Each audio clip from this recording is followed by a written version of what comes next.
"He is very ugly," said his mother. "My brothers are all handsome, and my mother was celebrated for her beauty, and I am not, myself, unprepossessing. How is it possible that I gave birth to so repulsive a child?" "Be thankful we have a son," said her husband. "Did you not give birth to dead girls before this? We have a son." "You speak as a Jew," said the child's mother, with a flick of her white and delicate hand. "But we are Roman citizens also, and our conversation is conducted in Greek and not in barbarous Aramaic." She contemplated the child in his cradle with increased melancholy and some aversion, for she had Hellenistic pretensions and had written some poetry in Grecian pentameters. Her father's friends had remarked on her taste and had mentioned Sappho. Her father, a scholar himself, had been gratified. "We are still Jews," said Hillel ben Baruch. He stroked his fair beard and looked down at his son. A son was a son, even if hardly beautiful. Too, what was beauty in the eyes of God, blessed be his name, at least physical beauty?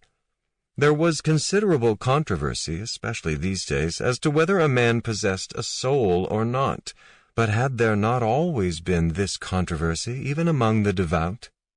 A man's function was to glorify God, and whether or not he possessed a soul was irrelevant.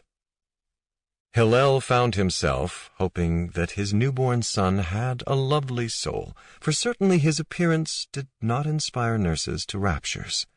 But what was a body? Dust, dung, urine, itches. It was the light within which was important, and it was not significant if that light endured after death, or if the soul was blinded eternally in the endless night of the suspired flesh. Let the old men ponder uneasily and hope.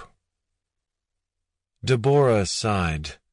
Her exquisite auburn hair was only partially concealed by her veil, which was of the lightest and most transparent silk. Her large blue eyes, as vivid as any Greek sky, had both an innocent and a discontented expression, seeking and restless, and fluttering in thick reddish lashes. Everyone but her husband considered her very cultured and an impressive matron. Hillel ben Baruch was a fortunate man, said his friends, for Deborah Bathsheba had brought him a magnificent dowry, and he only a poor scholar, and his wife was famous for her grace, charming smile, learning, and style, and had been educated by private tutors in Jerusalem, and was the delight of her father's eyes. She was tall and winsome, and had a lovely bosom, and the hands and feet of a Greek statue, and her garments draped themselves about her figure as if grateful for the lovely opportunity.